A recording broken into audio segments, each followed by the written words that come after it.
Hello, and welcome to Family Folktales from the Nashville Public Library. I'm Susan Poulter, a librarian at the Main Library. Today's story is The Monkey and the Jellyfish, a Japanese story found in Andrew Lang's Violet Fairy Book.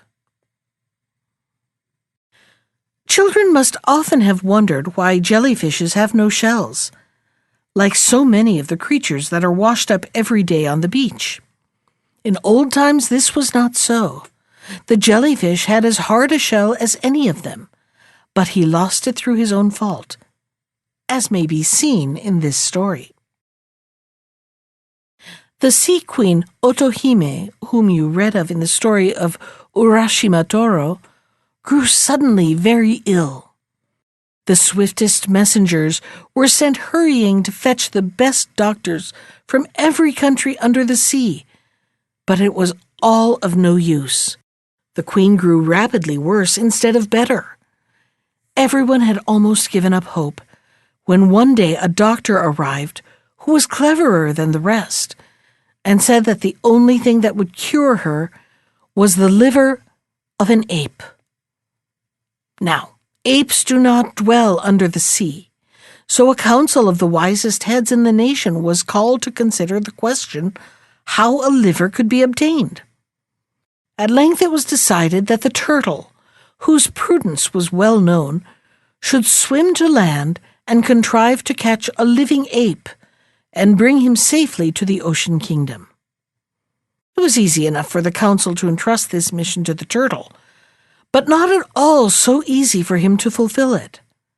However, he swam to a part of the coast that was covered with tall trees, where he thought the apes were likely to be, for he was old and had seen many things. It was some time before he caught sight of any monkeys, and he often grew tired with watching for them, so that one hot day he fell fast asleep, in spite of all his efforts to keep awake.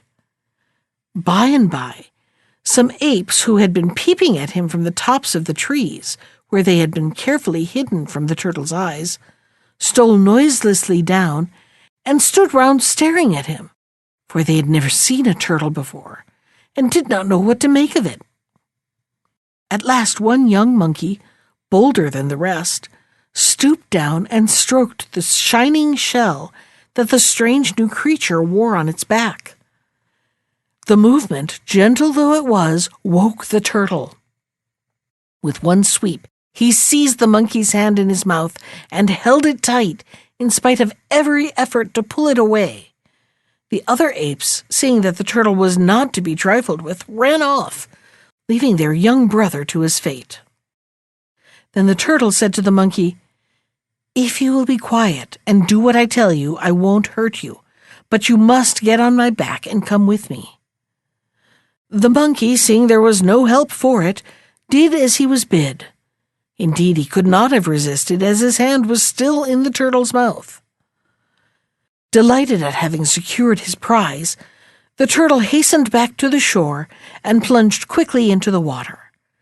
He swam faster than he had ever done before, and soon reached the royal palace.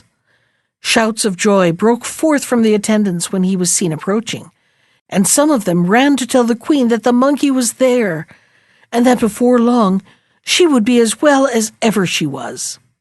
In fact, so great was their relief that they gave the monkey such a kind welcome and were so anxious to make him happy and comfortable that he soon forgot all the fears that had beset him as to his fate, and was generally at his ease, though every now and then a fit of homesickness would come over him, and he would hide himself in some dark corner till it had passed away. It was during one of these attacks of sadness that a jellyfish happened to swim by. At that time, jellyfishes had shells. At the sight of the gay and lively monkey crouching under a tall rock with his eyes closed and his head bent, the jellyfish was filled with pity and stopped, saying, "Ah, poor fellow, no wonder you weep. A few days more and they will come and kill you and give your liver to the queen to eat." The monkey shrank back, horrified at these words, and asked the jellyfish what crime he had committed that deserve death." "Oh, none at all," replied the jellyfish. "But your liver is the only thing that will cure our queen. And how can we get at it without killing you? You'd better submit to your fate and make no noise about it, for though I pity you from my heart, there's no way of helping you." Then he went away, leaving the ape cold with horror. At first, he felt as if his liver was already being taken from his body. But soon he began to wonder if there was no means of escaping this terrible death, and at length he invented a plan which he thought would do. For a few days he pretended to be gay and happy as before, but when the sun went in and rain fell in torrents, he wept and howled from dawn to dark, till the turtle, who was his head keeper, heard him, and came to see what was the matter. Then the monkey told him that before he left home, he had hung his liver out on a bush to dry, and if it was always going to rain like this, it would become quite useless. And the rogue made such a fuss and moaning that he would have melted a heart of stone, and nothing would content him but that somebody should carry him back to land and let him fetch his liver again. The queen's counselors were not the wisest of people, and they decided between them that the turtle should take the monkey back to his native land and allow him to get his liver off the bush, but desired the turtle not lose sight of his charge for a single moment. The monkey knew this, but trusted to his power of beguiling the turtle when the time came, and mounted on his back with feelings of joy, which he was, however, careful to conceal. They set out, and in a few hours were wandering about the forest where the ape had first been caught.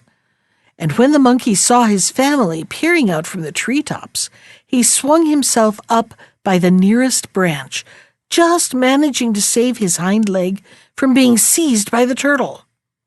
He told them all the dreadful things that had happened to him, and gave a war cry which brought the rest of the tribe from the neighboring hills.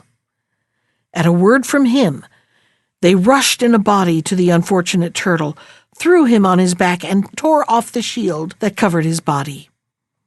Then with mocking words they hunted him to the shore and into the sea, which he was only too thankful to reach alive. Faint and exhausted, he entered the queen's palace, for the cold of the water struck upon his naked body and made him feel ill and miserable. But wretched though he was, he had to appear before the queen's advisers and tell them all that had befallen him, and how he had suffered the monkey to escape. But, as sometimes happens, the turtle was allowed to go scot-free, and had his shell given back to him, and all the punishment fell on the poor jellyfish, who was condemned by the queen to go shieldless forever after.